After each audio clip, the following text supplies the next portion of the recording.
Channel 10. Today's podcast is brought to you by Audible. Using Audible, you can get a free audiobook download and a 30-day free trial by going to audibletrial.com/channel10. That's channel and the number 10. By going to audibletrial.com/channel10. You'll have over 180,000 titles to choose from for your iPhone, your Android device, your Kindle, or your MP3 player.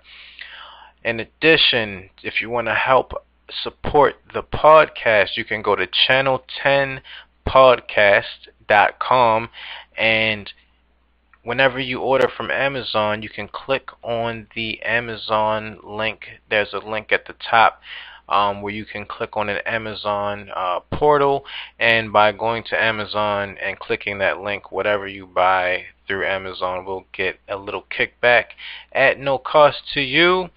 So you can show us support that way by showing love to channel10podcast.com. And with that, let's get into the show. We used to be like CNN Channel 10, and we used to think that people would catch on. You know, but if you're not from Queens, if you don't got Time Warner or whatever, like, well, I didn't know that. Do it, yo. Yo, word up, man. It's a different channel, son. Word up, on, man. Word up, watch the channel, son. Different plane now, man. It's all good. Word up, all good, baby, in every hood, son.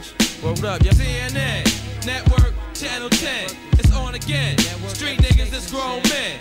Bold face, gather your face. Stay in place, yo, crime lace. Cast more beef than Scarface. CNN Network, Channel 10. It's on again. Street niggas, that's grown men. Bold face, gather your face. Stay in place, yo. Call is now being recorded. Alright, cool. Welcome to the Channel 10 podcast. We're here. It's your man, the almighty ARR Tick in the building alongside SynGuard Superior. Say what up to the people. What's going on? What's going on? And very, very this very special episode. We have the man, the myth, the legend, Schoolie D. And we're very excited about that. Yeah, I've been thinking about that. I like my myth better. The myth. I like to keep myself a myth. I think with this whole thing with social media, I know shit about people I didn't even want to know about. You know what I'm saying? It's like, damn. It's just the myth of some people. I'm gonna say some artists like me, because to get right into it, I'm not a rap artist. I'm an artist who sometimes uses rap to get his point across, and I think that's what I think a lot of people have been confused with rap. Like LL Cool J is a rap artist, and a very fine rap artist. Schoolie D is an artist who uses rap to sometimes get his point across. And if you try to put that kind of art out, an artist together with a rap artist, you can't. You know, that's something that started happening in the late '90s to now. It's like you just start lumping us all together as like one thing. Did I just overtake the fucking podcast? No, man, not at all. Keep speaking your mind. And when I see it, and it's like the NWA movie. I haven't gone to see it yet, because I'm gonna wait. I don't want to be disappointed, because I'm a huge James Brown fan, and I got to perform with him in Europe before he died. I was honored that he knew who the fuck I was, and when I probably saw the new movie, it was just like, you gotta be fucking kidding me. It made him look like a raging maniac, and it wasn't filmed very well. It should have been filmed more like a docudrama, because it was like I was waiting for the part when Bootsy, because I know Bootsy. I know the story about when Bootsy and his cousins took over for Fred Westman and those guys. That it was an amazing story, and they didn't even show, you know what I'm saying? They didn't even show the part when Bootsy was like, hit it, Bootsy, boo-doo, boo-doo, boo-doo. You know how famous that fucking baseline is to fucking funketeers and hip-hop heads? You know what I'm saying? They just kind of like watched them, you know what I'm saying? It's like watched them right across. It's like just, you know what I'm saying? Didn't even play the bass line. I was like, fuck you, I almost fucking kicked the goddamn television. Fucking pussy You know, ass motherfuckers. You know, like that's the thing about like why I'm afraid to see the NWA movie, because Me too. because I know that, like, you know, one aspect that they're missing is like the really early part when it was NWA and the Posse, when you had Arabian Prince and, you know, the whole electro element, you know, right before they became straight gangster. And so I don't really like the fact that they left that whole part out. Of course they're gonna leave that shit out. I mean, yeah, you know, but I'm with you. It was a pretty good one. Yeah, it's a good story. It's like people have been asking me to when am I gonna make my story a biopic or whatever. And I had a couple of movie producers they want to do it, but you know what? It's interesting. They want to do from 72 to 85, which is like this, and that's those years of mine, which actually helped create that sound. It wasn't, I just didn't wake up in 1982 or 1983 or 1985 when I did PSK and just, you know what, I'm just going to do that. It's like those years from 72 to 85, which that's the groundbreaking. That's the soil. Those are the roots. And unless somebody's willing to tell that story, you know what I'm saying, tell it backwards. I want to tell it backwards. I want to come out on stage and you see, like, me performing PSK or Gucci Time, then work back, because that's the important shit. Everything that happened after that was just like, it was craziness. And I think a lot of cats today don't give us credit, because we was 19, 20, 21, 17. You know, we were changing the fucking world. And to hear how we're being talked about and treated, like we should have did this, we should have did that, and it's like, really? And not to be on top of millennials, it's like, really? It's like, no, I was doing that 24. You know what I mean? And we did this with no help from our parents, no help from the black community, definitely no help from the white community, no help from, we had to make our own fucking community, which means that we had to hire every black, Mexican, and Puerto Rican that we knew. You understand what I'm saying? We fucking, it's like you couldn't be who I was or who LL was or who Rick Rubin was or anybody without the fucking financial support of motherfuckers in the Bronx, motherfuckers in West Philly, motherfuckers in Atlanta, motherfuckers in Comp. You know what I'm saying? And you couldn't do that without hiring motherfuckers from the hood. Everybody's manager or road manager was their cousin. You understand what I'm saying? It's like, and we had to put money directly back into the hood. And how many fucking grocery stores we opened up? And you know what I'm saying? And car shops and wheel places, and you know what I mean? And as for like fashion, we hired like if somebody knew how to sew, they were the motherfuckers who made all our shit. You know what I mean? And it was just like to see people talking about us, that crew, from 82 to like 90, for them to even say any harsh words about us. Man, we were fucking kids. We changed the world forever. Just like rock and roll changed the world forever. Just like funk changed the world forever. And bebop and jazz. You know what I'm saying? And poetry and Gil Scott changed the world. Richard Pryor changed the world forever. And we were brave. You know how many motherfuckers died? Somebody died. You know, we got up and went back to fucking work. You know what I mean? And we didn't bitch. It was the same kind of shit that's going on right now today. Police, no jobs, no money, no nothing. If there's no money, how the fuck is fucking Jay-Z and Kanye billionaires? Somebody giving them that money, and it's money coming from the hood.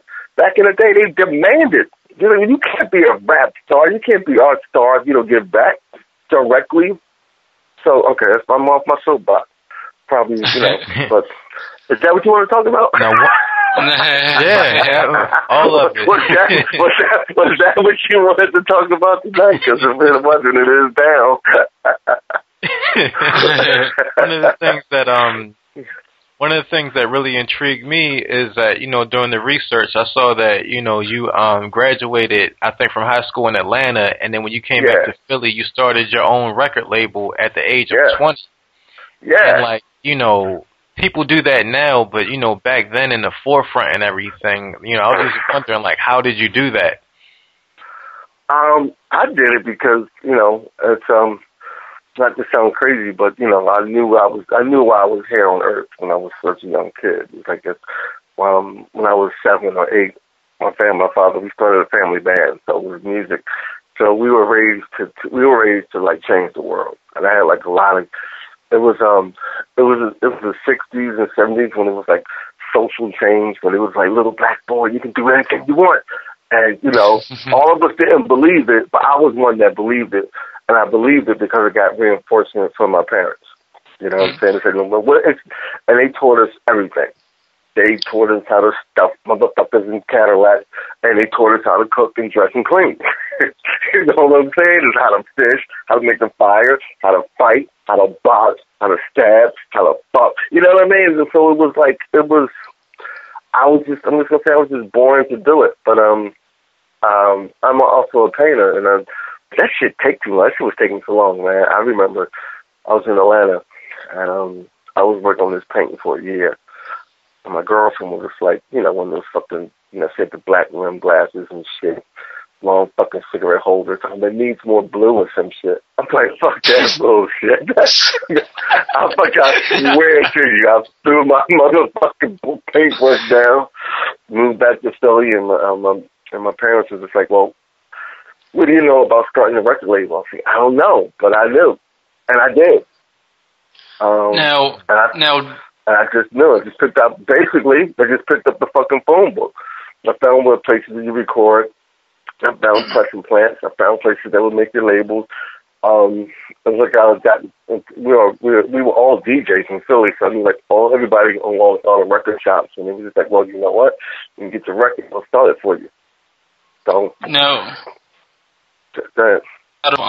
You know, like a lot of independent, you know, music and like record labels going on throughout Atlanta during your time there when you were in high school. Right. No, we were getting our records from. It's funny, we were getting our records from Philly and South Carolina, North Carolina, and Miami. That's where the records were coming from. They weren't coming. It was like it was a scene down there. It was a big funk scene. Like the SOS band was there, Gladys Knight was there. It was the Gap band. They were down there, but it was the music was coming from Philly, South Carolina, North Carolina, and Miami. Because like I had cousins, and you know my homies up in Philly, they were sending us the records. And then once I got like the Funky 4+1, and I was listening to Funky 4+1, Rapping and Rockin' the House, listening to Prince, Dirty Mind, Moody's Mood, and Rick James. Those four records I was listening to. And I said, you know what? I heard Prince talking, I heard Rick James talking about ghetto life. So, you know what I'm saying? I was like, you know what? That's my voice. That's my voice. And I decided, you know, I promised my mom I would go back to college because I was supposed to be a painter living in the south of France and shit, you know. But it was, I said I promised her that I would paint all the time. So that's when I created the cartoon character in school today. I was just, you know, that was my promise to my mom, and I would always, no matter what kind of music, no matter what I do, I will always paint and draw. So she got her wish. We both got our wishes. Now, like when you were involved in your family band as a young kid, were you guys like kind of like the Partridge, the Black Partridge family? Yeah, we you guys like go everywhere. You know what song we sang? Get off your ass and jam. That was our first song. Our first microphone was like, shit. Goddamn, get off your ass and jam. Shit. Goddamn. I remember I came home, so I would go, I lived like in South Carolina, North Carolina, Kentucky. I would go wherever my sisters went. And I came home, and my brother said, we got this whole prank of, before they was doing like Jackson 5 shit, like Get Ready and shit like that. And I smelled weed, so we got some new shit. And that's the first song we heard. And God bless my mother, she was the church lady. She was just like, fuck it, you know what? You ain't out shooting and killing. Cuss all you want. And that was our first song. That was the first song we sang. Because first it was like we had the instruments. We had to learn how to play instruments. We did that for like 3 years, and then we learned how to sing. And that was our first song. So it was no Partridge Family. We was that family on the block. My father would come, it was Funky Friday, he would bring the fucking speakers out, put them on the porch, fucking, grab the 2 12 gauges, and some Johnny Walker black or red and sit out there. And my mom would be like, God damn it, woman, shut up. Pump that shit out. God damn right. That's what we did. We was that family on the block. That's who we was. So that shaped me. I mean, it's like listening to Richard Pryor and Red Fox, living in Philly, Mayor Rizzo, Gil Scott-Heron. That started to change. A couple riots. You know what I mean? It's like riots, and that shit is real. You could be standing there. You could be physically just standing there, and 50 motherfuckers run up with fucking trash cans and setting on fire. All of a sudden, they call that a mob rule. You all of a sudden you find yourself in it, and that shit is just like, because you're just so bent up, you know what I'm saying? It's like, God damn, don't give us, we don't get no work, we don't get no food, we don't get no this, you know what I mean? And Parkside, when I was growing up, was a middle class black family kind of. It was Jewish and half Jewish, mostly Jewish, and then it turned out to be like all black, but it was that thing. So that's what my voice was, and my father made me promise that, you change the world. Y'all here to change the world. Okay, what the fuck anybody say? So I think that's what, and I believed it, because I knew I was going to do it. And that's, I'm over 50, so that's not weird or arrogant. 49 is creepy, but I'm over 50. I can say that shit. It's like, and I think that's the difference. I think that's the difference now. It's like the world is smaller because of the internet, but I don't think cats are using it to make it bigger for them. But I'm not saying all cats, but when I talk to young cats, I talk to these kids, and they can't believe that we started this business with just black people and brown people. They can't believe it. And they can't believe it was pretty much you started this shit by one house, one block, one neighborhood, one city, one radio station, one everything at a time. They can't. It's too much work for them. And I'm not saying all of y'all are doing. I am seeing like some kind of like progress from like younger kids, like in their 13s. But a lot of cats closer to their 20s and 30s, they can't grasp the concept because they didn't grow up in that concept. But it's like the internet. Y'all can use it to y'all can fuck these motherfuckers up with the internet. But the only problem with the internet, if I'm seeing, is like if you say the wrong words, they shut you the fuck down. You know what I mean? But y'all should be fucking these, man. This is y'all world. Y'all should be fucking this shit up. Oh, can I cuss? Oh, yeah, of course. Oh, yeah. But, you understand what I'm saying? I'm looking at this. Y'all should be fucking this shit up. This is y'all world. This is y'all blessing. This is y'all blessing. This is, and I'm just going by, like, your voices. You sound like you're in your 20s or 30s. This is y'all blessing. And it's like, that's the shit y'all should be taking to be fucking everybody up. Because we took our blessing and we ran with it. We said, you know what? Fuck you, Pepsi-Cola, Sprite. We don't need no fucking vodka deals. You know what I'm saying? We was millionaires at 20. I was millionaire at 24. We didn't need your fucking money. We didn't need no deals. No deals. I remember a time when everybody black was rich. From like 95 to 8, from 85 to 95, everybody black was rich. Everybody. And now, we sold it, and everybody black broke again. Poor as hell. Getting beat the fuck up, shot, killed, murdered. Fucking the word nigga came back like the word nigga. Fucking calling hoods and thugs, niggas, kill him, shoot him, kill him, throw him in jail. Fucking niggas, black people, and we in jail like motherfuckers now. Worse than the 70s or the early 80s. And the music that was supposed to be for poor people to eat and survive on, we done sold it, and we don't even control it because we want to be on TV, or we think they gonna let us on the radio. Motherfuckers, I didn't care, motherfuckers. The radio stations will call me. I said, man, make a radio. I made like maybe 2 radio edits in my life, and I hated it. And it's like because, like I said, I'm an artist first. And it's like, you know, they might pull Picasso like, look, dude, you know what? That would sell, but you know, you gotta take all the art out and get paid what everybody else is paying. We wouldn't have a Picasso. You wouldn't have Cool D if I made everything for the record. It's like NWA and LL. I could see why they made this stuff, because they wanted to be the entertainment part of it. We all couldn't be the entertainment part of it. Somebody had to be the artist part of it, and I chose, and I couldn't even choose it. It was like, I'm just the artist part of it. You know what I mean? So, that's not my bed, but that's my part of history. I'm going to be remembered as a complete artist, and those guys are more entertainment. So when you graduate from high school in Atlanta and you come back to Philly, what was like the climate like, you know, in regards to like the hip hop culture in Philadelphia when you came back to Philly, and actually like what area of Philly are you in? West Philly. And West Philly. I'm going to just say it's another thing. Another different thing is the 80s was magic time. That was the dawn of Aquarius. It was about to be over.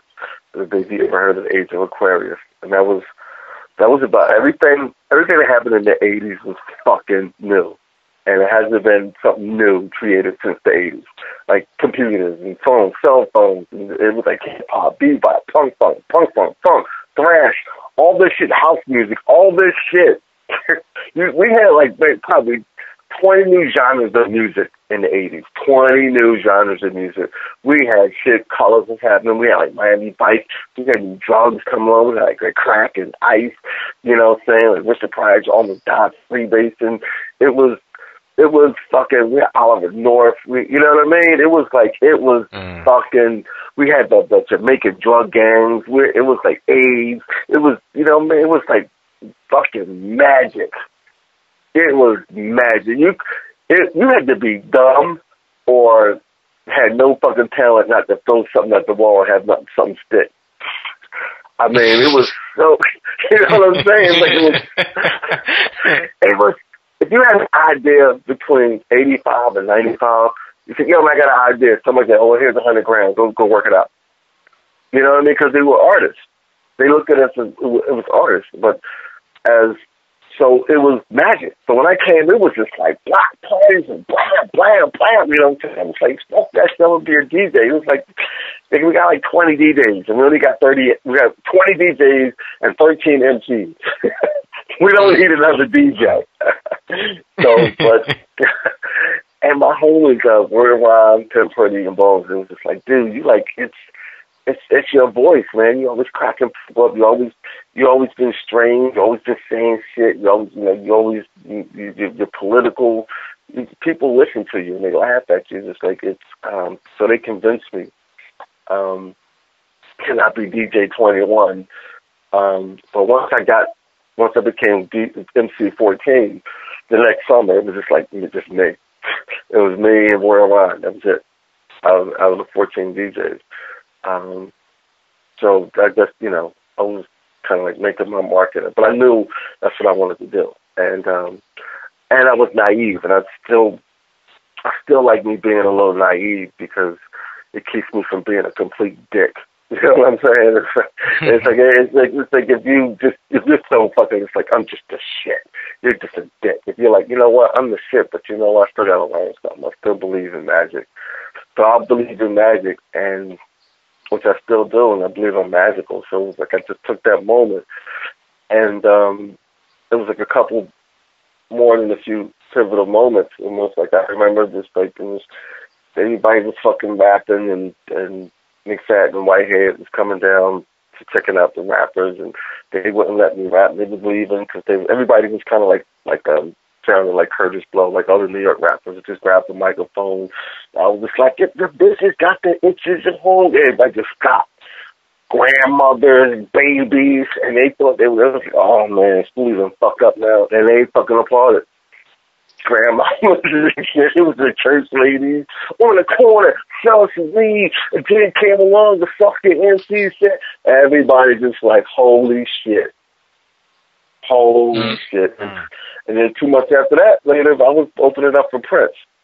So that, I think the cousin for me is, that's how, you know, you're talking to me. That was my thing. It's like, well, I'm gonna rap or sing the way I talk and the way we talk. And so I took the stories of my brothers first because they were the closest to me, and my father. Then I just started taking stories of like all the cats in the neighborhood, and I started putting them together. I started making tapes. And, my man Abdullah was selling them like all over Philly, but it was, dude, I can't even describe it. I don't even know what it is to describe how you can feel. It's like, because there was already computers, there was already like I guess it's like, I don't know, a brand new app for you motherfuckers, which I can't even see, like what, a brand new candy cane, whatever the fuck y'all motherfuckers play today. I can't even explain the excitement, because everything you're doing right now, everything y'all got right now came out of like from 85 to 95, or from 82 to 92. You understand what I'm saying? Like everything we're doing. The flat screens is already here, but everything was already started. Everything is already started. The music is, and there hasn't been a creation of a new music. Like hip hop is like the last thing, and hip hop back then was a joke. People said it was. Everybody said it was a joke. Imagine you probably can't even imagine people calling hip hop a joke. You can't even imagine. You probably can't even imagine black people hating hip hop. Black motherfuckers, they hated it. They hated musicians, jazz musicians. Everybody hated that shit. There was getting no radio play. We weren't, you know what I'm saying? It was the only rappers that was being on Sprite or movies was corny rappers, wasn't real ones. And hip hop wasn't represented. It was like extremely watered down or not presented at fucking all. And that shit was beautiful. That shit was beautiful, I'm telling you, because we could be artists, and the kind of artists we wanted to be. And I think all the original artists were like clothes designers, they were chefs, they were musicians, they were politicians, they were poets, painters, and sculptors. We were avant-garde, you know, if you understand what I'm saying. So I don't even know what's new. What would you, I can't even, it's no comparison. It hasn't been anything so fucking exciting and new since hip hop, which was when it was born. People said it was a joke. Like everybody said it was a joke. There's no more punk song. There's no more thrash. There's no more metal. There's no hardcore metal. You know what I'm saying? Everything. The only motherfuckers who survived that shit was Prince and Rick James. And Rick James is dead. What band survived that shit? None. They all laughed at it. None survived. But our music survived because it was born from magic, and it was given to us for us to feed our families and then take care of our neighborhoods. And somewhere along the lines, we forgot that when niggas start getting on TV. Because I know this shit, when they got my black guys on TV, I'll tell them, you know you hired Richard Pryor, right? So just keep the fucking beeping. So once they figured out they couldn't manipulate me that way, they went on to the next cat. You know, they got rid of all the cats they couldn't manipulate. They couldn't manipulate Chuck D. They couldn't manipulate me. They couldn't manipulate Big Daddy Kane. They started like finding people they could manipulate. People who just wanted to be entertainers. You know, so they just said to NWA, they wanted to entertain.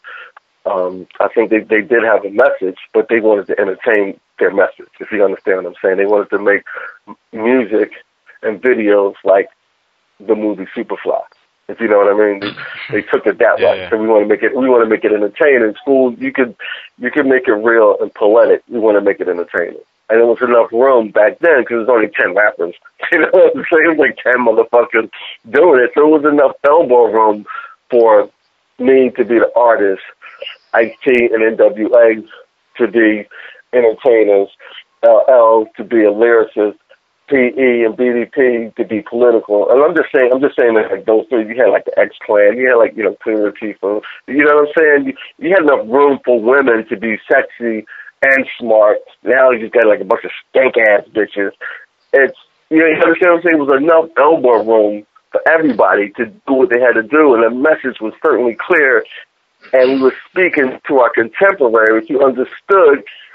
When white men ask me like that today, they ask me that dumb-ass question, like, how can you guys get the why you guys use nigger and all that? Because you know what?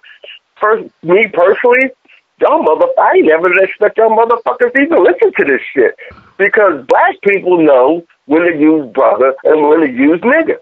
Black people know that you don't be calling them a real black woman a bitch and get your ass kicked. You understand what I'm saying? We know those things about us. We didn't expect y'all motherfuckers to even like this shit because you told us.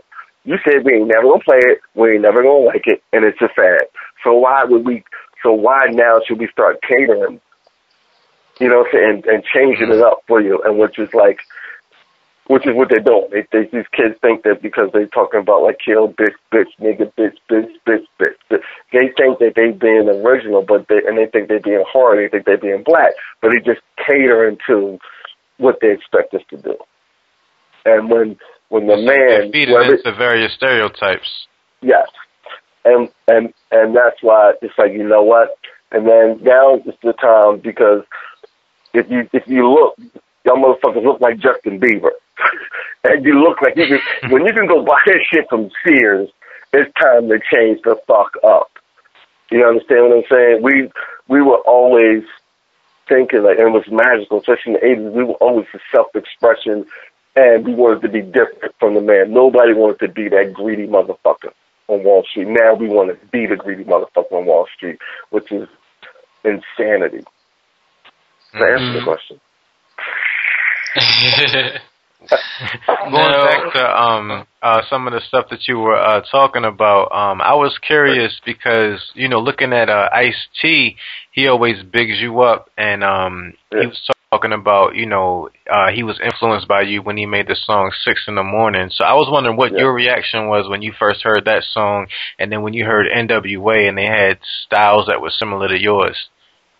Those guys, they sent me their records.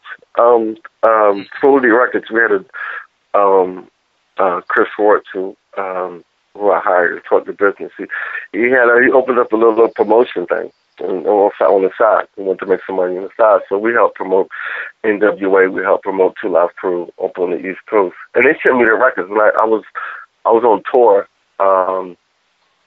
for half the year, and I know T wanted to put 6 in the Morning out for a while, but he really wanted me to hear it first. And I remember coming home, my mom was like, "Yo, this guy Ice-T and his manager George been calling me for like 2 months."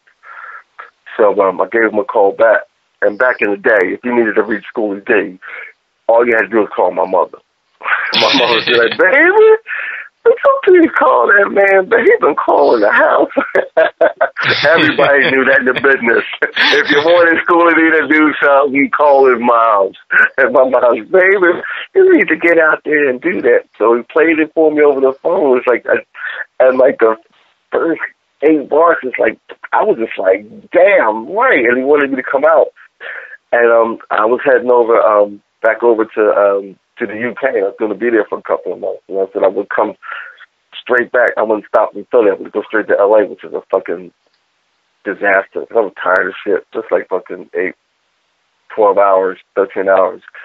And I did like a mini tour, and I met T, and it was like, by the time I met her, I had laryngitis, and we couldn't talk. And we were supposed to perform, and he performed my stuff, his stuff, and it was cool. But and then he introduced me to Dre and all those cats, and like I said, it was less tension back then because it was like 10 rappers back then. I'm saying aside from New York, you know what I mean? It wasn't that many. You probably can't believe it, but it wasn't just that many rappers making records outside of New York. So we had an allegiance, you know what I'm saying? It's like, there was no East Coast, West Coast thing. And then me being from Philly, I did find myself in a precarious situation because, how I was influenced the West Coast and the South. And I wasn't from New York, so I didn't sound like cats from Philly. So I was kind of like, and still probably today, I feel like I'm in no man's land. You know what I mean? Just like kind of like there floating around because in Philly, like a lot of cats are trying to be either battle rappers or pop artists, and I'm just like I said, I'm an artist who sometimes uses rap to get his point across. But so I was never in the middle to fight because you know what I mean. It was just kind of like Schoolie was kind of like just he's just like a point. I felt like I was family with everybody. So that's what it felt like, you know, working with this cast. Because if artists don't support other artists, then artists don't survive. That's my opinion. That's always been my opinion. Mm-hmm. So, my bad. Well, like going back to like the really like the earlier part of your career when you mentioned that you were making tapes in the beginning, like in I think like '82, and like one of the first tracks that you made was Gangsta Boogie, and you speak of I believe Abdullah and like in a lot of interviews, and so I wanted to know if you could tell us some more about Abdullah and who he was and what he means to you. Abdullah is he was one of the neighborhood captains, and he's and his family, the Stevens family, Lynn Stevens, Ava Stevens, and Master Mark was his younger brother. They pretty much gave me, that was the first studio, they gave me the reign to practice and I don't know how his mother even put up with my black ass. I would stay there like all night. I would rehearse till like 6 in the morning. And Ab was the one who was just like, man, you should write a song about, you know, because you always win that Gucci stuff. Write some songs about Gucci time. And man, he was like, one PSK. They would give me like the ideas, like you should do this. And then they were selling my tapes all over Philly. And then he was just like, you know, fuck it, you know, do this. Like, cause we would have like a stack of tape, like 20. Lynn had 20 cassette machines hooked up. And we would just, you know, just tape. And I was like, fuck this bullshit. And I was like, dude, you right. I can't have you up there just like making these fucking tapes and shit. And he was like, well, you make records. And it was like, it was just, it was the Stevens family did this, and it's Lynn and Master Mark, rest in peace. It was like, they gave me the encouragement. And they made sure that my voice was my voice. Like the first time I even rapped, I didn't use my voice. I was just like, shut the fuck up with that bullshit. I was like, hey, yeah. And it's like, fuck, no. Boo, boo. They took me aside. I was like, dude, the fuck are you doing? That's not what you rehearsed. That's not that shit that you talk. And, I call it quality control. And to this day, I still, I'll take whatever song I'm going to do, I'll release whatever album, it got to get Parkside stamp of approval before anybody hears it. So always, and it was like if Ab couldn't dance to it, then shit wasn't getting. It was like a lot of shit that said, "Well, that's out." So I guess it was quality control. He's my quality control.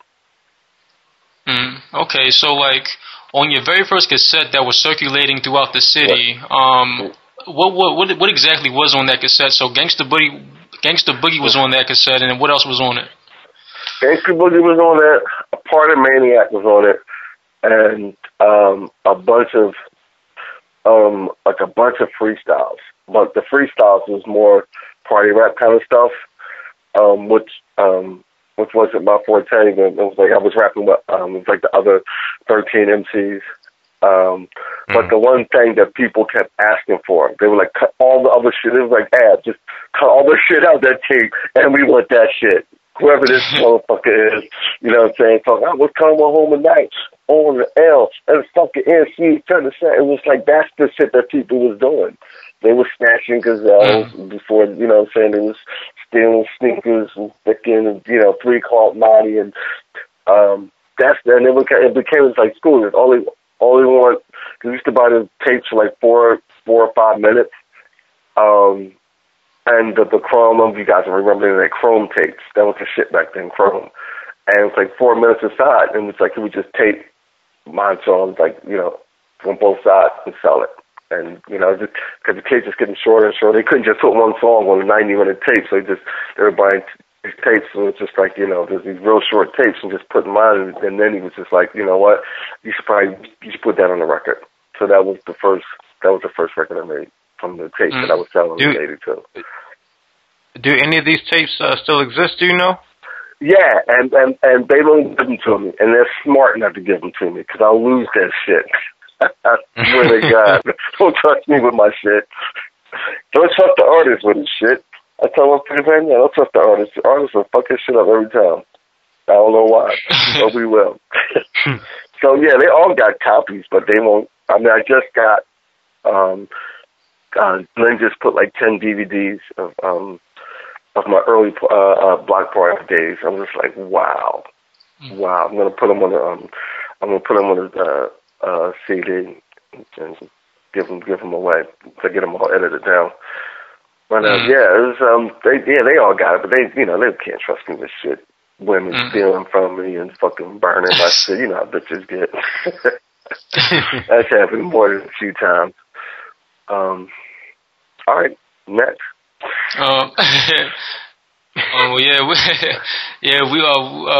We would love to hear those, like your earlier freestyles with a lot of these like the earlier Philadelphia artists, because we're always interested in like learning more about like the local early hip hop cultures in specific big cities like Philadelphia and so on and so forth. See, well, I'm gonna say it was because the '80s was just coming out of gang war kind of thing, so the neighborhoods were still just chopped up. So a lot of cats, whoever they were just like, the only way you were going to hear somebody from another neighborhood if you heard on a tape, or maybe every now and then there was a special event. And as you know, I went around traveling to listen to like the other MCs, and I remember my father was like, he's like, well, you're gonna be an amateur or you're going to be a professional. You spend 1 year as an amateur, you get 100 hours in, then you're a professional. So right after my first year, and my tape was selling, I just considered myself a professional, and I basically just stopped worrying about getting influenced by other Philly MCs.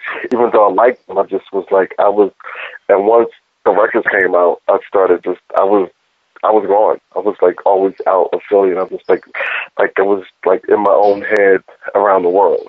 Whereas like a lot of Philly MCs were still kind of like battling in South Philly. Yeah, if you understand what I'm saying. Because I wanted a complete life. You know what I'm saying? Out of this, I just didn't want to be a rapper. I'm a musician. I wanted to be a film composer and a sculptor and a painter and a chef, design. You know what I'm saying? And design houses. So it was like my mission was different than being the best rapper in Philadelphia. With a lot of MCs back then where they were trying to they were just trying to beat New York, because back then it was like Philly had the best DJs and New York had the best rappers. And I think there were a lot of Philly DJs were so concentrated on how to beat out New York, they kind of like stayed in one spot until, well, I can't say breeze, until like, I'm going to say until Jazzy Jeff and Fresh Prince. You know what I'm saying? It was like, till they had that breakout. In the late 80s, I'm going to say most Philly rappers just kind of like was concentrating on trying to write the best battle rap to beat anybody from North Philly and then New York. That was it. And that was great then, but for me, that was my, I met this guy, Harry Coleman, and he said, your competition is Luther Vandross and Michael Jackson. That's your competition. If you're in the record business, those rappers ain't your competition. Your competition is the best-selling artists all around the world, and that's what you got to compete against. So that's when I started, like, using more like song structure and things of that sort. So when you started recording, you know, like the PSK and everything, you recorded in a studio that was specifically built for classical music. Yeah. So like, how How did that come about? I was using this other studio, it was like really small, and I was like, it's like that's where I recorded Gangsta Boogie and Maniac. I'm on like a real, cause I grew up watching like James Brown, Rolling Stones, shit like things like that. Marvin Gaye, those documentaries that was on television. Every time you seen those guys recording, you've seen them in a huge studio, and I kept trying to explain it. So I got to, there's a Costco studio like that, and so we went there, and it was like and we recorded everything live because like not today you record the snare and you record the you know what I mean. It was like back then our only reference was funk, soul, and classical music. That's all we saw on television. It was like, well, that's how you record. So that's how we needed a big room. That's when we got that big sound, and we recorded. I mean, we rehearsed like fuckers. I think 2 weeks straight. So we had everything down. So when we recorded it, I played the drum machine while I rapped and code scratched and and everything. And if it wasn't done perfect, we'd go back and do it. But that's how you get that. That's how you get that natural feeling, because it was just so. By the time we got it down, it was just like so natural. It just felt like, from what I understand, when people tell me, you just feel like you're just sitting in my living room telling the stories and shit. And I think that's one of the biggest compliments I ever got. So because it's like you would rap. Oh, go ahead. Oh, sorry. So you were in the studio and everything, and so did any of like the classically trained white musicians, I'm assuming, did they hear you talk about, this ain't Prince, I don't like rock and roll? They loved it. Or anything like that? They loved it? They fucking loved it. I mean, because they never heard anything like it. It was like, I don't even want to say this nigga crazy. He was like, you crazy, man, you crazy. And it was like, I was not only defending the music, I was defending a culture, I was defending myself, I was defending my right to express myself. And at that point, it was like we were getting a lot of cats from rock and roll or funk and jazz coming down on us. So I was like, fuck that bullshit, fuck y'all.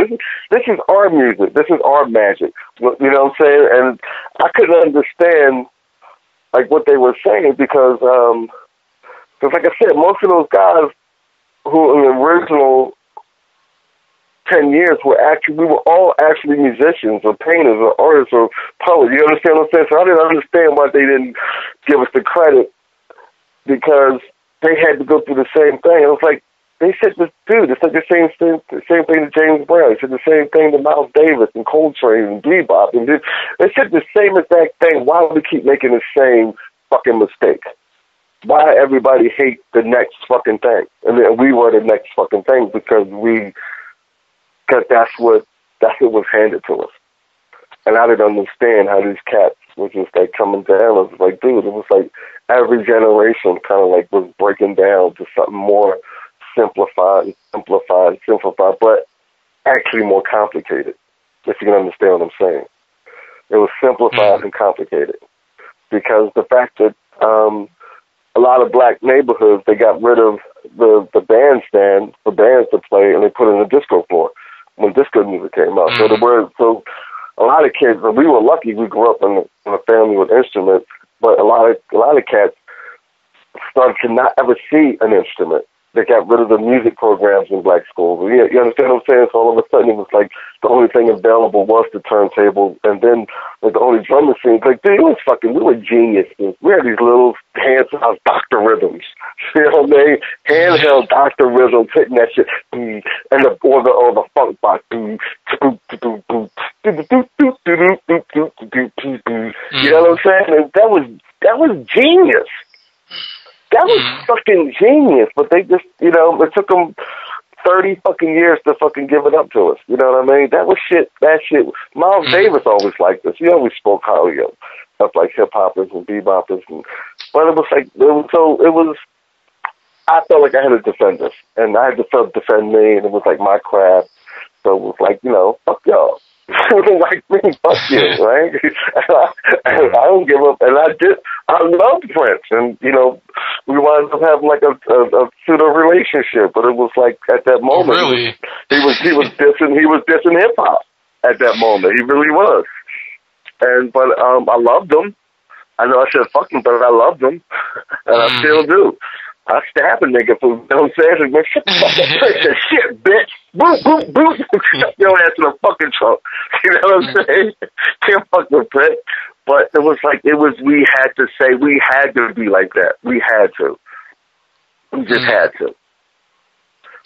So, I hope I answered the question. You guys are good. I usually don't do interviews from cats from the U.S. because most of them is boring as hell. Like, what kind of courage you got? What kind of bitches you fuck? Shut the fuck up. I fucked your mama last week. That's the kind of bitches I fuck. I'm fucking your mama. You know what I'm saying? It's like, fuck. Well, we're excited. We're keeping you. We're excited. We're keeping you interested. This is something because, like, as we're recording right now, birthday, so it's really ill. I get to talk to Schoolie D on my birthday. This is something. Oh, thanks, man. This is something that I've been wanting to ask your ass for about 10 years now. Like, I think I am not your dad.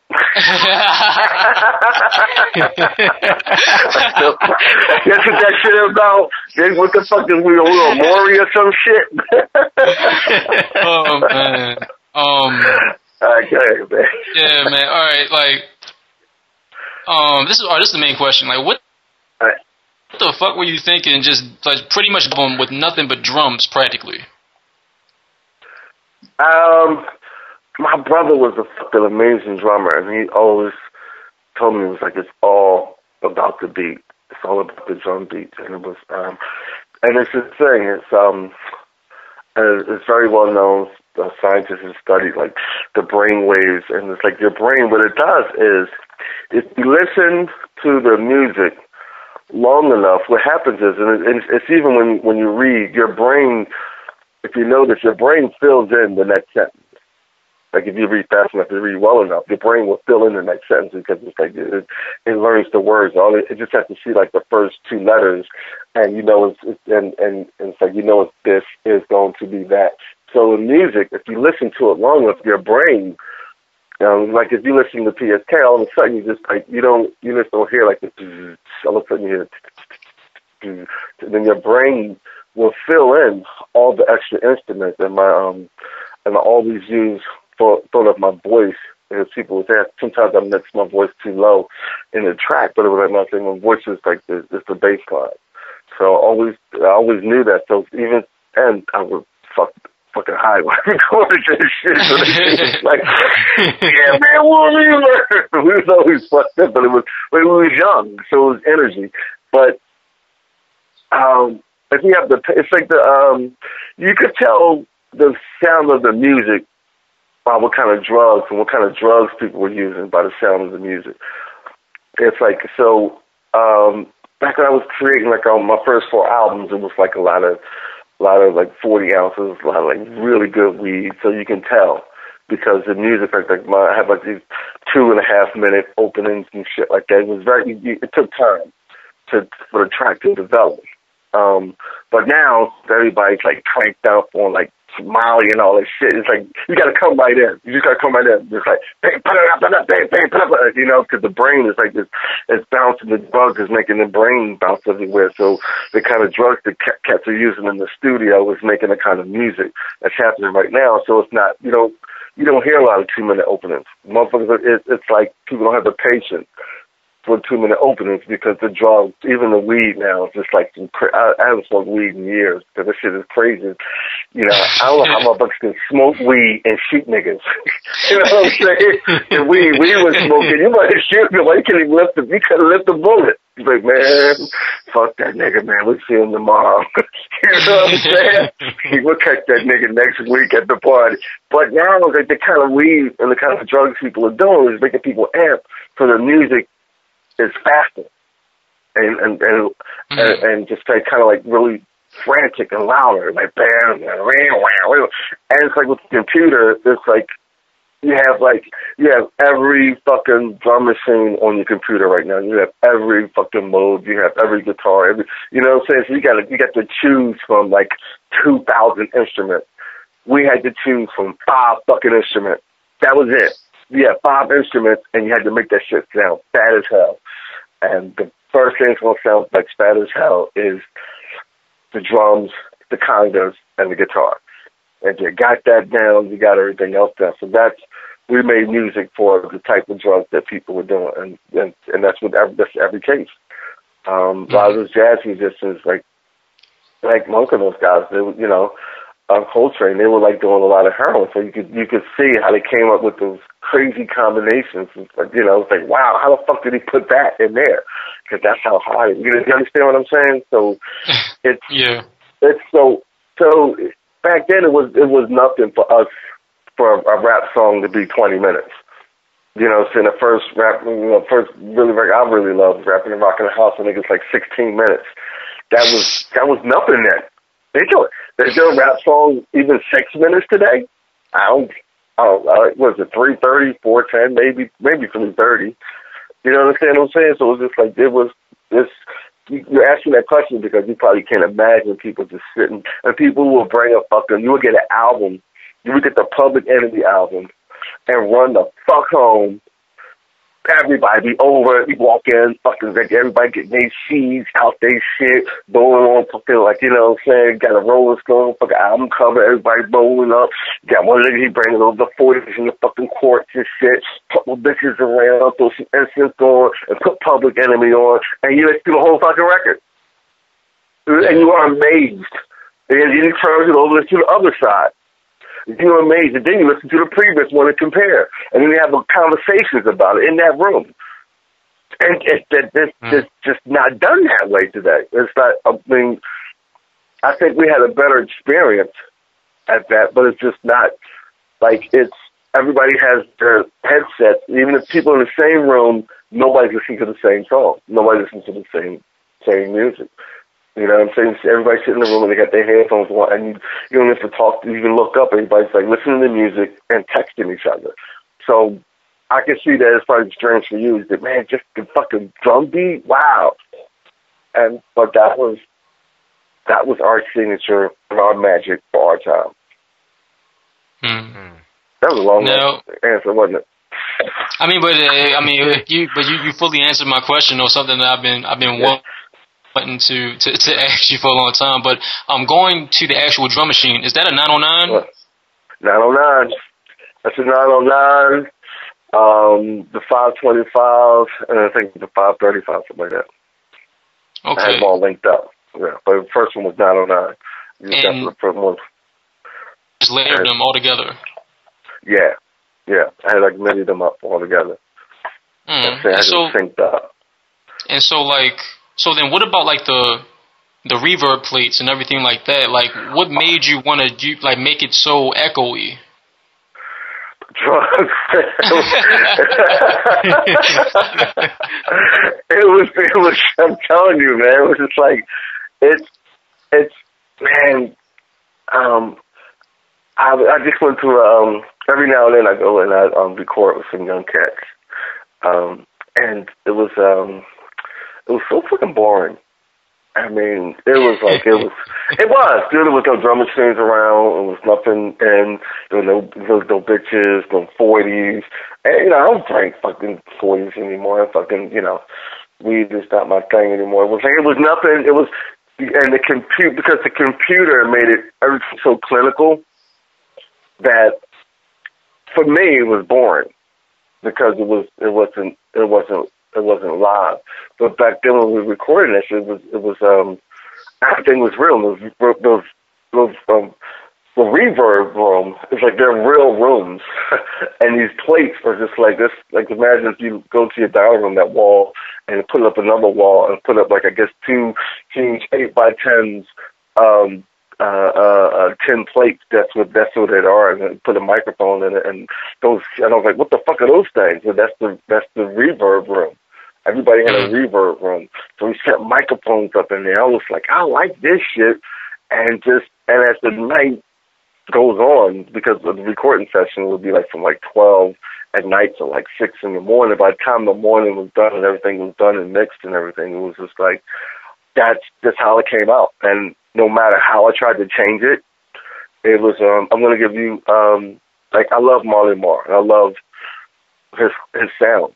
But even if I tried to, like, take out some schooling thing, just like trying to make like a poppy kind of like New York record, it just didn't happen. By the end of the night, it was still me. So I just gave up trying. So that was just my artistry. That was just me using the tools that I was given to make the sound that I had to make. So it wasn't like it was a choice. It was just like giving it, like, here, these are your tools, and this is, so I took those tools and said, this is my sound. Okay, well, I mean, I guess that's a very simple answer. I thought you were going to give us another thing about the brain and. I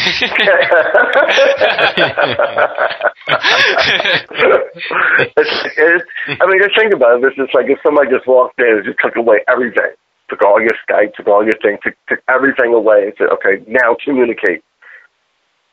What you gonna do? You got to use the tools. You got to use the tools that you were given.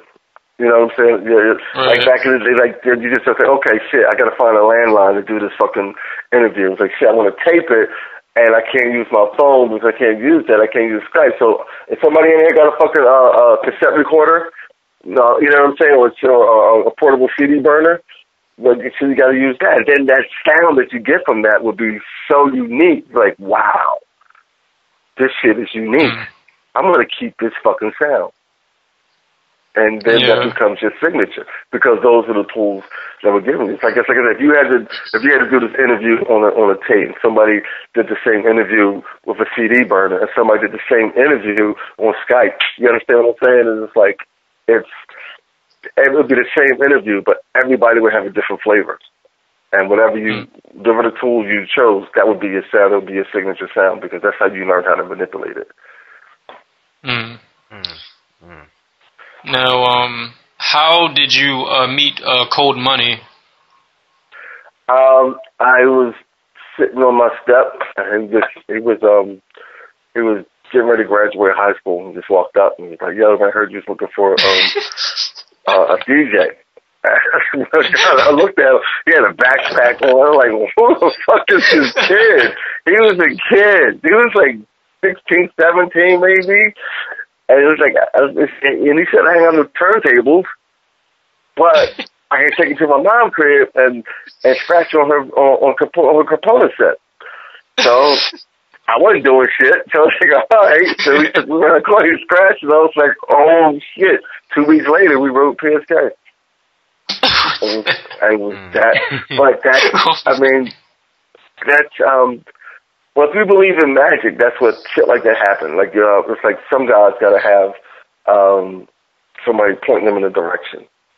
And then you got some guys like me who just, like, take direction from, like I said, from the tools that they were presented with. So I like to, take direction from the tools that I'm presented with. I know what I want to do. I know where I want to go. I knew I wanted to use my voice. I know I wanted to use my music and my art. And then the angels just whispered in the guy's ears and said, yo, send this motherfucker over here, and then over there, and then right there, and then send him over there. That's my life. That's my career. That's my, and every time I try to do it different, it just didn't work out. Every time I try to do, like, the manager, kind of like, hook me up with this musician or this DJ, it just fell fucking apart. So I wasn't going for it. I wasn't going for it. Yeah, because one thing that I noticed about your... Oh, go ahead. Go ahead, finish. I was going to say, like, one thing that I noticed, like, you would rap a couple bars, and then, like, it was just, like, perfect timing. Like, the DJ part would just come in, and it'd be the scratch part, and it's, like, all this crazy stuff, and then you would come back in, and it was just so, like, tight together, and it didn't necessarily seem like it had a format. It just seemed like you just were just doing it, and I thought that was just really dope about, like, a lot of your songs. It was, you gotta, like, we trusted each other. And we rehearsed, and, like, I would make the beats or write the music, and, presented the code, and we would go off, and put because sometimes we did it in the same room, sometimes, a lot of times we just didn't. I wanted to, I wanted to see what he would come up with without me staring at him. You know what I'm saying? Mm. But also, I would only write half after the verse, or maybe just the first verse, and then when he got together, his scratching always inspired the second verse. So it was like we're being competitive between each other, but also we were creating that thing. We respected each other's space. You know what I'm saying? Like, I respected his space, and a lot of times he never told me when he was going to stop scratching. He knew where the bars were and the things, but sometimes they went longer. If I said they to go longer, just go longer. But you know, that's most of the time we were recording at the same time. Like, I'll be in the booth rapping, he'll be in the other booth and control them scratching. So we would just be looking at each other, and you know, and I'd be like on the drum machine, and you know, it's just boom. Or I'll be on the drums or whatever. He just knew. We just knew if it felt right. Most of the time, let's say like 75% of the time we did that, it just felt right. I remember we recorded some things at Studio 4, and we did Do It. It was like 4 tracks. And he looked at us like, dude, you got like 48 more tracks. I'm like, dude, it's fucking hip-hop. And he looked at me like, what do you mean it's hip-hop? When it's done, it's done. That's what we mean. It's like, is this shit dope? They was like, yeah, this shit is dope. Well, then this shit is done. Don't you want to ask me shit? Like, no, we don't. This shit is, you know, it was, and that was the 2 things I said. You know, if the speakers didn't burst, because, you know, we bought a lot of subwoofers and a lot of woofers, or on my part, or it was just like the thing was like, if we didn't feel like it was, if it was done, it was just done. And we just walk out, and the engineer like, are you coming back? Whenever we go home, it's done. It's done. We'll be back tomorrow to mix it. And they couldn't, a lot of people just couldn't understand, like, when it was, and then there were songs like I treated as an orchestra. You know, like, am I black enough for you? It's like a combination of 20 songs put together, 20 snippets of each song mixed together. And when I was mixing them together, everybody thought it was crazy. So I told everybody, get the fuck out, go home. Me and the engineer, we mixed it, and we came back. It was just like, wow. That shit was just so some things was something big, and some things was just being very simple.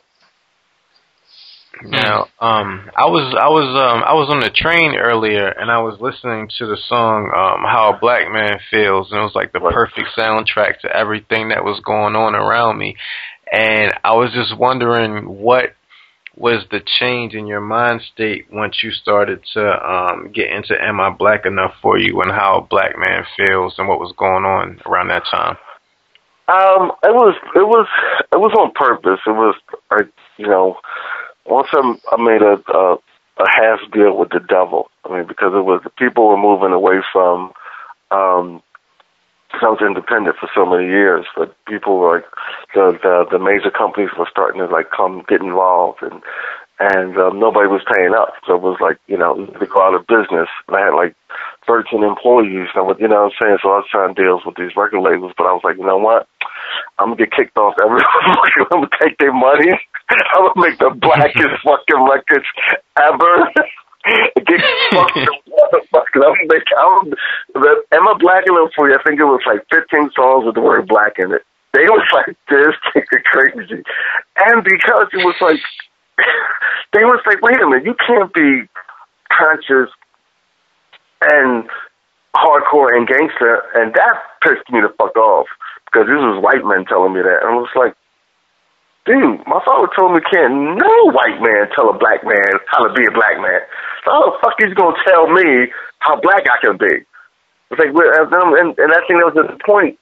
I don't know if we got back to that. It's like, being black in America is very complicated. Black man is very complicated. We're very fucking complicated. And he's right. We go to church and preach glory to God and Jesus, but we will shit your ass Saturday. Am I right or wrong? That's what black men are. We will bust a cap in you and go to church. That's how complicated we are. And we believe in both. It's not like we can't, you know what I'm saying? It's not like you can't do that and then believe in Allah or Jesus or, you know, or Muhammad, or, you know what I mean? It's like you can be both. When they were trying to tell me you could only be one. And I was like, no, you can't tell me just to be fucking one. So, you know, I was like, fuck, you know, they would give me millions of dollars. I was like, man, you know what I'm going to do with this money, right? You're getting nothing back of this fucking money. And when we did that record, it was on Capitol, and they brought me out of the job deal, and they gave me millions of dollars just to shut me up, because it was just like I wasn't, the thing is, it's the interview that really sets you apart. You can make any kind of, like, it's just like Clint Eastwood made all those fucking Rebel movies. You know what I'm saying? It was, you know, it's like, but when he did an interview, he wasn't fighting for the South. He wasn't a racist. He was Clint Eastwood. He had a fucking brain. And that was my point of view. It was just like, I can make any kind of fucking record I want. I'm speaking for the people. I'm speaking for people who have no voice. You know what I'm saying? All those stories aren't necessarily mine, but I know somebody who feels this way, and that's our job. That was the job of the hip-hop artist. That was my job, was to tell your story. My job was to explain your pain. My job was to let people know what the fuck we was going through. It wasn't like Schoolie going through all of this. It was like, no, Schoolie and everybody and all of us was going through this, and they chose me to tell the fucking story. And you're trying to tell me I can only tell one side of the fucking story? Fuck you. So that's when I took the, as they say, the crazy nigga stand. And a lot of guys I was working with, they was like, man, why you gotta be so black? I'm like, what do you mean why I gotta be so black? I'm like, wait a minute, you're black, telling me, asking me why I gotta be so black. I was like, wow. And I just told her, I was like, look, dude, it's like, and I just studied the history of music, and I was like, dude, I'm gonna win. It's like, you know, and Richard Pryor's one of my heroes, and he was writing for all these, like, he was supposed to be in Blazing Saddles, because he wrote Blazing Saddles. He co-wrote Blazing Saddles, that movie. And they gave it to Cleavon Little because Cleavon Little supposedly looked like the friendly Negro that, you know what I'm saying? And it was just like, I knew that about Richard Pryor. And it was like, but that movie, everybody loved. The people wound up loving Richard Pryor forever because he stood his ground and he spoke his voice, and he was as black as he wanted to be, and political and funny and on drugs and marrying white women and beating black women. You know what I'm saying? He was like a complete man. He was a complete man with all his flaws. And that's what I aspired to be. I aspired to be a complete man and a complete artist with all my flaws, and I want to tell the story about all black men, all black women, and all Puerto Ricans and all Indians or Mexicans. I wanted to tell our story because nobody else was going to tell it, and I wanted to tell it where it's like if you don't, I don't give a fuck if you play on the radio, but sooner or later, my people will hear it, and they're going to hear that story about them, and they're going to say, that's me, yo.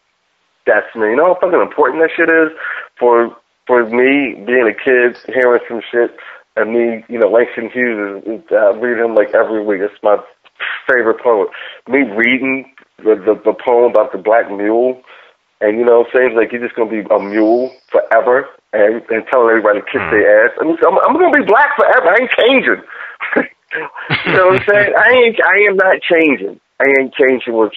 So it's like, that's what, it's important that you heard that. You understand what I'm saying? You sound like you're 20, you like 30 years younger than me. You heard that, and it inspires you, right? So that was my thing. It was like I didn't, and it was a conscious choice. And everybody told me, so look, man, you're not going to make as much money as LL or some of those other guys. But it was like, but I'm like, you know what though? In the end, I was promised. In the end, I'll win. I just have to be steadfast. So, you know, and I'm winning. I'm going to win. Well, going back to your first album, so your, all right, so the first album originally dropped in '85 on your own label, and then in '86 it dropped on Jive, right? And I was curious to know if the creation of these songs on your first album, if it had any type of, was it influenced in any kind of way with the whole MOVE organization and the bombing that happened in '85? I'm going to say no. I personally was influenced, but when my first two albums came out on my label, the Schoolie D record and Saturday Night, But I'm gonna say it influenced me personally, but I don't think it influenced me until I did the deal with Capitol. So I started really thinking about it. Okay. Because I was home when they dropped the bomb, and I heard it and was like, what it felt. I mean, I can't tell you what it felt like, but the earth moved. It was like shit in your house kind of just like fell off, like pictures fell down. And I was, it was hot as shit. Damn. I was asleep, and windows was open. It was like a normal summer day. You heard the birds chirping and shit, cars and riding by with boom, boom, boom, boom, boom, boom, and all of a sudden you heard this boom, boom. It was like a rumble, and pictures and shit started falling off the walls, and I was like, what the fuck was that? And it's like, holy shit, fucking Reagan started. You got to think about Reagan started World War III, and you go outside and see these fucking clouds and this smoke, and all of a sudden you start hearing fire engines, and it's like, what the fuck was that? And you're smelling it, and you're standing there, and you're looking up at the sky, and you're like, so WDAS, which was the FM station we listened to, we found out first. Everybody turned their cars on the WDAS in the house speakers and shit like that. And we heard that they just dropped a bomb on the move houses and shit like it was just like it was like wow. And then I think the next day it was like I was on a plane to France. And it was kind of like cleaned up. I'm gonna say the thing that stuck in my mind about Philadelphia was that's when Mayor Rizzo took the Black Panthers out in the street of the Black Panthers office and stripped them down naked and fire hosed them. That's the thing that stuck in my mind. I think that sticks more than Move. I think it sticks more than Move because I was out for like a month and then came back. But the thing about the Black Panthers is because, you know, everybody was a black nationalist back then. You know what I'm saying? We all were part of something. And it could that wasn't the Move was about moving in the neighborhood, but Rizzo and the black nationalists and the Black Panthers, he was about everybody black, like anybody black. And all over Philadelphia could have been part of that, if you understand what I'm saying. Now, did you have like any? Did you have like any like relationships with like John Africa or anyone like in the Black Panther Party? It was we knew everybody everybody was part of it, and some of my neighbors were part of the movement, and you know, it was like you have like in like I said, you had like really. See, black people are really conservative, especially in Philly. They're extremely like all the old church ladies were like extremely conservative. Like all my father and my brothers, they were like black nationalists, and some of my friends, like my man Pimp Pretty and some of those guys, they were like into Move. So you know, and this is all on the same block. So imagine navigating. And then, you know, my brothers, they were black Muslims, and you know what I'm saying? So imagine navigating. See, that's how complicated black people got to be just in their own neighborhood. You got all those different kind of things where it's like when white people, they kind of like all the Jews go move together, all the Irish go move together, all the Catholics go move together. You know what I'm saying? All the rich people go. But in a black neighborhood, you got to have rich blacks, you got to have poor blacks, you know what I'm saying? You got to have black nationalists, you got to have black Jews, you got to have movement, you got to be back to Africa, you got to be conservative, you got to be church, you got to be Muslim. You know, you understand what I'm saying, right? So it's like our neighborhoods are very more complicated than white neighborhoods or Jewish neighborhoods or Irish neighborhoods because they tend to just, this is Irish, this is Jewish, and this is WASPy. In a black neighborhood, everybody, it's like all of us. You know what I'm saying? It's so I'm gonna say I was influenced by all of it. If you listen to my music and each different a different album. Some are darker and some are lighter, but it was like I think I got my chances to say what I had to say and say what I felt. Now, I got speaking of two Philly, more questions. Got 2 more. How long? You said an hour, right? It's been an hour. Yeah, I gotta go finish eating my fucking fish and shit, man.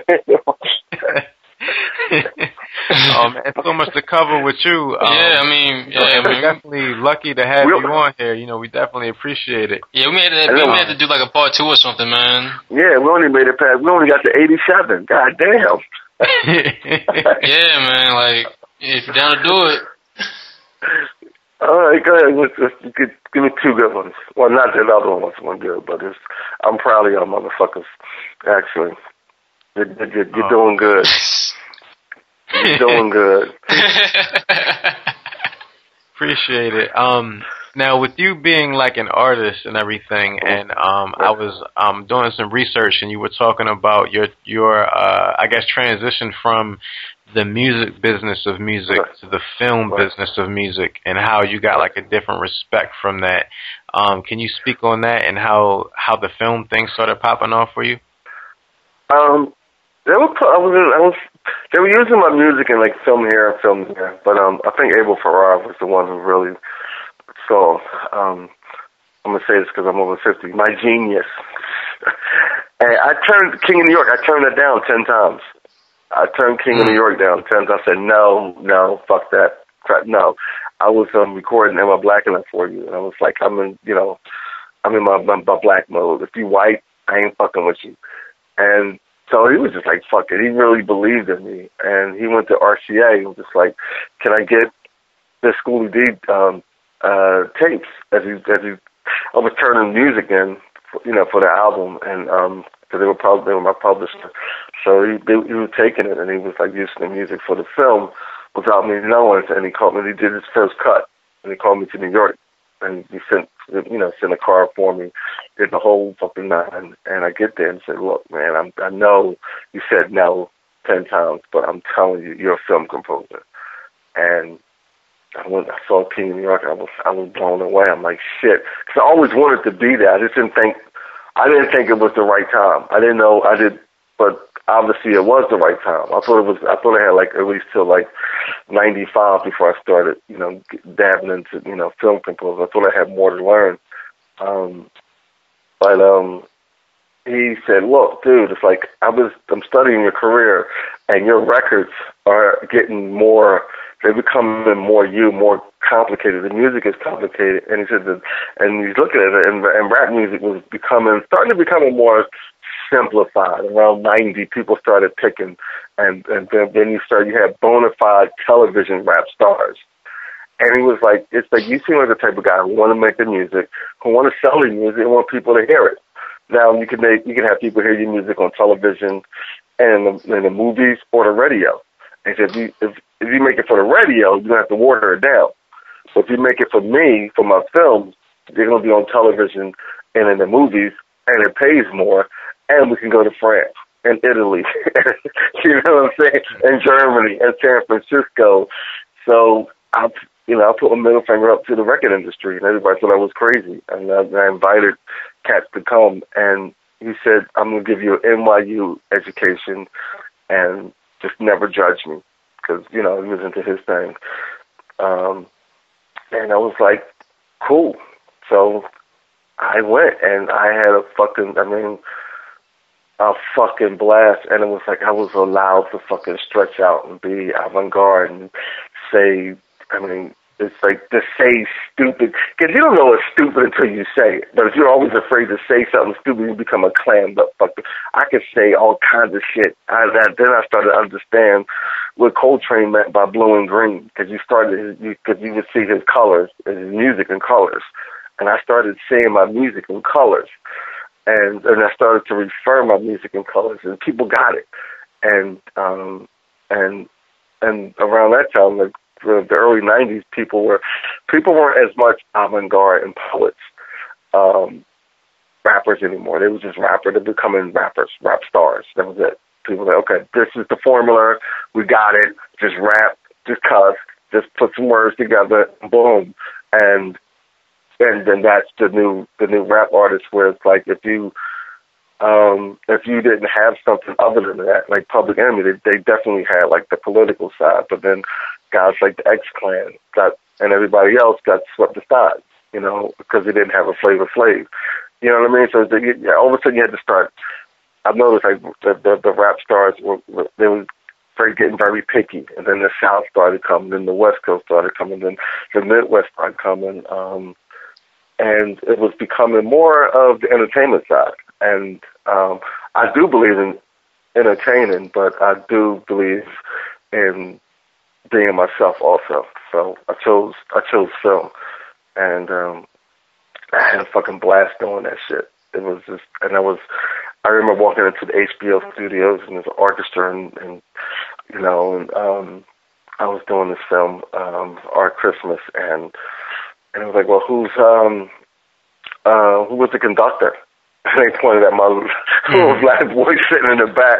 You should have seen the look at those motherfuckers. They was like, I fucking looked at Julie, are you fucking young as hood and coming directed to me?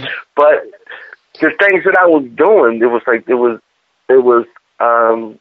gaining respect, and I was gaining a different respect for myself, and that's, you know, that's one of the things that was on my list. You know, they say, you know, a lot of successful people have that list, and they make it when they're 12. They make a list, and that's the truth. And it's like, I made this list when I was 12, and I accomplished all of them before I was 50. And it's like, what's this thing? Now I got to start be doing. I got to go back and redo all these things now. But that's an experience, man. That's definitely an experience. And I know when you look at, but the thing is, if you look at like film and hip hop now, it's like it's film and hip hop. It's not avant-garde. If you understand what I'm saying, it's such a conveyor belt. Like when somebody comes and asks an artist who raps, or a rap artist or a rap producer to make something for a film, they know they want to tell you to make it. Well, it's not like when, like the early guys, like I really, really love like RZA and those guys, what they're doing with Tarantino and all those guys. You know what I'm saying? That's avant-garde. That's their stamp. That I have my stamp now. Right. When people ask for music for a film and they got somebody rapping it, it's going to be rap, and it's going to be something that you hear on the radio. It's not going to be something new or strange or different or like, oh, he got that kind of side to him. It's not going to be anything like that now, because it's like a conveyor belt. But, you know, such is life, right? Yeah. So, all right, so final question before we let you go. Yeah. But please stay on for like 1 minute, so we can close out the episode and like just talk to you really quick. Okay, you know, Uncle Luke, he recently came out with a book, so he's been doing like his rounds on like, you know, different forms of media and so on and so forth. And he always talks about when he was starting up and he was bringing a lot of artists into Miami. He specifically mentioned you being one of the first that he brought into Miami. So I want you to like to talk about that for a little bit, your experience in Miami and everything like that. I want to say Pierce K and Gucci Time helped start like the whole Miami basement scene. And me and Luca, we developed a friendship because we were both young. We both ran our own record labels. We both wanted to get into each other's markets. And we had a lot to offer each other. We had a lot to learn from each other and teach each other. And with the first night we go down, he picks us up. And it's just a funny thing, man. He didn't look like what I expected. I expected like this hood, because the way he talked to me, he was very southern, very just like, you know what I'm saying? You expecting Lenny from Good Times. You ever see that shit? My name is Lenny. If I ain't got it, there ain't any. I expected somebody like that. And Luke just showed up just like, you know what I'm saying? Looked like a clean cut businessman, and he took, you know what I'm saying, took care of us. And the night we were there, the first night, we finished the gig, and it was just like, pop, pop, pop, pop, boom, pop, pop, boom, boom, blam, blam, blam. I was like, God damn, it was a firecracker. He said, no, them niggas out there killing each other. he had me this big sack of fucking, I don't know what it was. It was the money for the night. Must have been like 30, 40 grand. He's like, hold this. Damn. Went to this fucking pocket, pulled out 2 Berettas, went outside, shut shit down, came back in, and I gave him the sack back. I said, what was in the sack? He said, you didn't look. I said, I ain't look. This shit. So that's why I gave it to you. He said, most niggas would have looked and seen this $30,000-$40,000 and ran. So I knew I could trust you. And he opened it up. I was like, all right, cool. And, you know, gave me my pay. So I just said, what's going on? So we can't leave. It's like, and like 3 kids got shot. I think 2 of them got killed. That's, you know, they had to wait for the police to show up, which they take about 30 minutes after. It was a inspiring and fucked up night because we couldn't leave until the police came and cleaned up the crime scene, and you know what I'm saying. So we had to wait like an extra 30 minutes for that to come, and he just he showed me a lot. I guess we showed a lot about each other. It's like he told me to totally trust him, and no matter what happens, I'm safe. And I told him the same thing. I said, you know, no matter what happens, you're safe from me. Just like whatever, you know, we do, and that was the beginning. That was like when he was bringing me down, like, you know, every other weekend. And it was cool as shit because this shit was in the winter. We first started going down like in like January. I'm like, fuck this shit. I'm staying in Miami, and we built and I'll tell you some more stories later. I guess the part 2. But he wanted to, you know, he was the one who hit me up till I was being bootlegged because he was finding my records like all over, and he brought them to me. He helped me find out who was bootlegging me and helped me take care of it a little bit. And I helped him get his stuff played in like Philly and New York with Chris Ford. So it was like for a couple of years, we were just like with each other like all the time. Working on one another, there, having some fucking fun, and then I just went to Europe for like a while, and just like didn't come back for like years. But yeah, I could tell you some more stories, but I'm getting tired. Oh yeah, no. Hey, because I'm old. Little fucking old jokes, you motherfuckers. They get the old man to bed and shit. Old motherfuckers. I got energy. I'm hungry. No doubt, but no, we definitely appreciate you having on. We appreciate all your stories, and this has definitely been epic for us, and you know, for hip hop in general, just hearing all your stories and everything. And we on the Channel 10 podcast, you know, we started this mission of just documenting hip hop history, you know, from where we're from, you know, Baltimore and beyond. So we definitely appreciate having you on. We're going to shoot this out, you know, very soon and everything. And we definitely got to have you back in the next month or 2 to, you know, tell more great stories and everything. I guess to wrap it up, do you have anything that you want to plug or anything like that? Yeah, I'm doing I'm mixing there's 2 things coming out. This September is the 30th anniversary of Gucci Town in PSK. So I'm dropping in the Gucci Town in September. And on Black, I'll send it to you. And okay. On Black Friday, I'm dropping the original PSK in Gucci Town.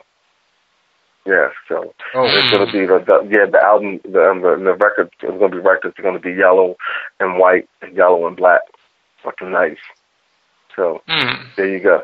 But I'll get you the Gucci Town. I'll send it to you as soon as it's mixed. What about the freestyles on your original cassette tapes? I'll ask for them. I know there's a bunch of freestyles. I'm gonna have to like edit them from the block parties. I already started, so I'm just gonna get them come together. Then I gotta just like, you know, put a lot of noise reduction on the freestyles from